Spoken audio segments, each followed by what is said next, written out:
Okay, so my name's Claire, and today I'm going to talk a little bit about property wrappers that were introduced in Swift 5.1.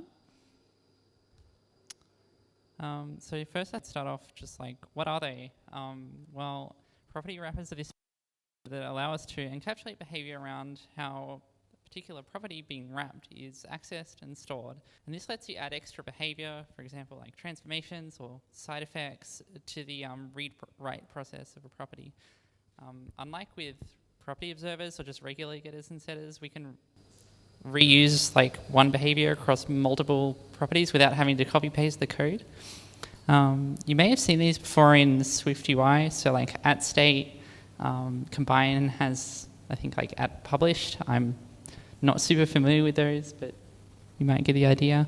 And I've put the Swift dev proposal number up there, so you can look at that if you want to find out more information, like all the implementation details and whatnot. So I'm just going to walk through an implementation of a simple property wrapper as a way of demonstrating the sort of functionality that they offer. The wrapper that I'm going to build is just going to capitalize the string value of the property that it's wrapping, so the property is going to be in a string, of course.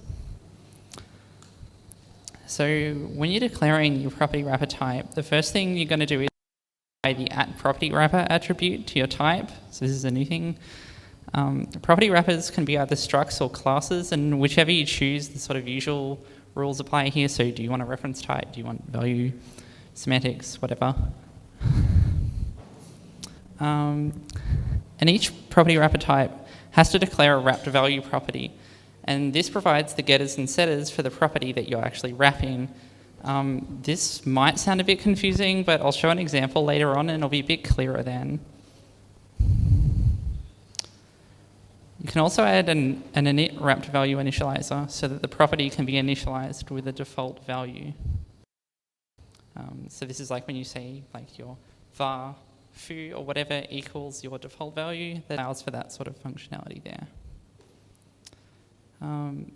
You can also specify an auto closure here instead, and that's useful for implementing behaviors like lazy initialization and things like that. So basically your still assignment gets turned into a closure that you can evaluate later.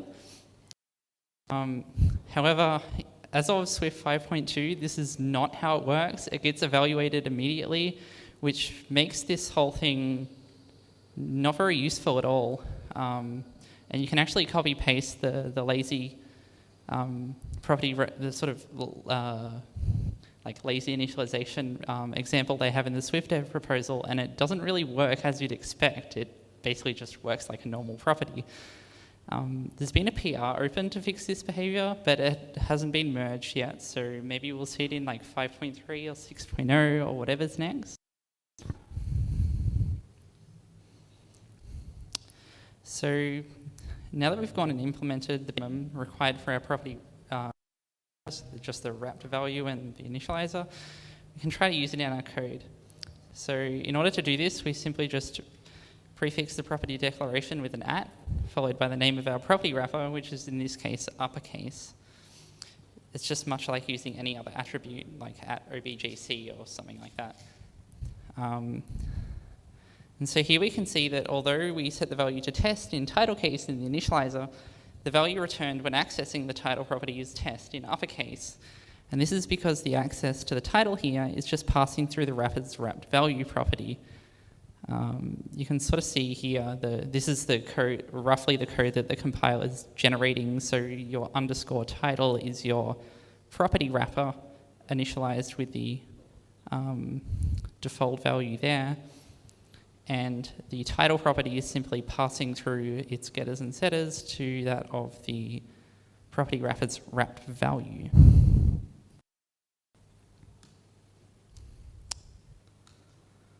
So you can also add additional parameters to the wrapper type's initializer. Using the extra parameters looks like the following that I have up on the screen there. Notice specify all of the initializer parameters in the declaration, including the wrapped value. This means that the default value must be specified as part of the declaration, or you have to have another initializer that includes the wrapped value. and automatically provides a default value. This does mean that you can't just leave off the default value and leave it up to the auto-generated initializer to handle it. If you want that sort of functionality, you have to write the initializer for the string itself and manually initialize the property wrapper, which is kind of annoying.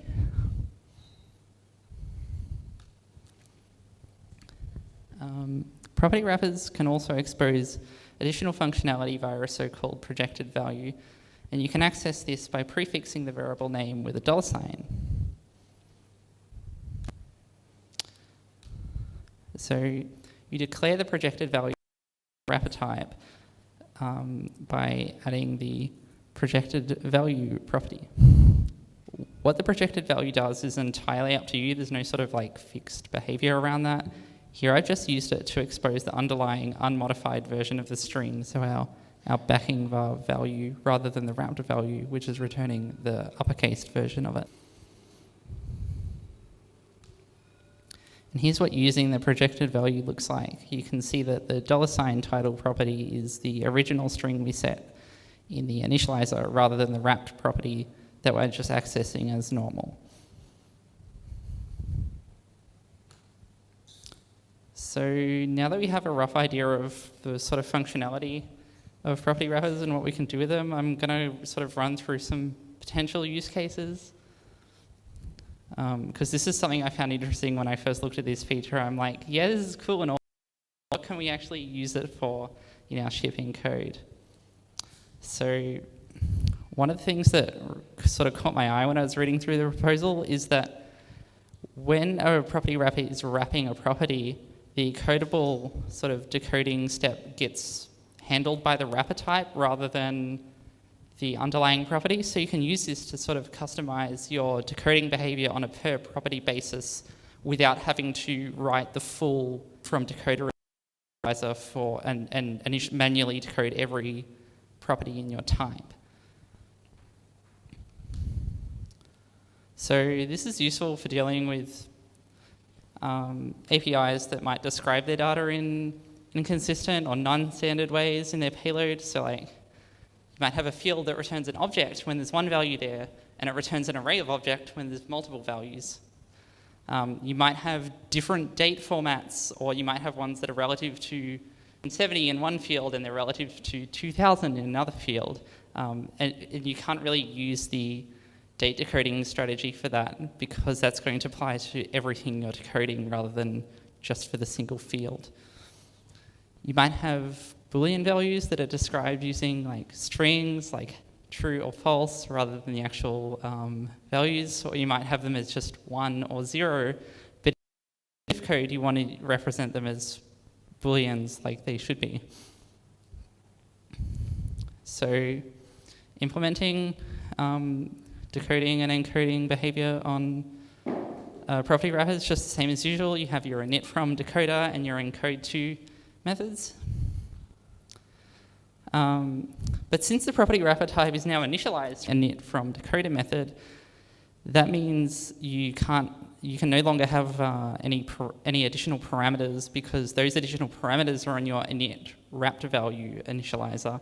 But in the decoding, it's of course always going to be calling init from, and you can't really change that. You can't add any parameters. So that's a little bit of a limitation there. I found out you can sort of hack around this by using generics, specifying like a type as a generic parameter for the property wrapper, and then having a bunch of static properties on that have your properties essentially. It's kind of hacky, but it works. It probably doesn't scale well at all.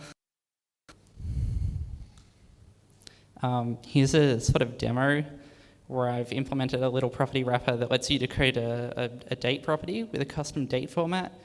You can see here the short date format is the type I'm specifying in the generic parameters, and it has a date format as its property there, as a static property there, sorry. So here's the code. It's really small. You can't see it. That's fine. Is that big enough? It's good enough. So you can see here I've got this date formatted property from this giant slab of code before. And it gets its date format from that type specified in the generic parameters. And then that format is then used in the encoding and decoding methods, and everything sort of works as you'd expect. So that's just sort of that workaround there. Something else you could do is build like a KVO like observation system. So here's like a little @observable property that I've put together.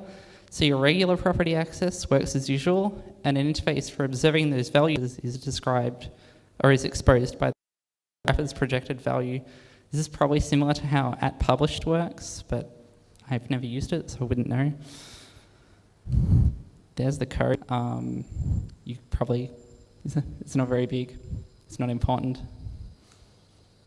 Another sort of idea I've come up with is you could use it to have like provide a way to access a property from multiple threads safely. So it's just using dispatch queues to sort of synchronize access there.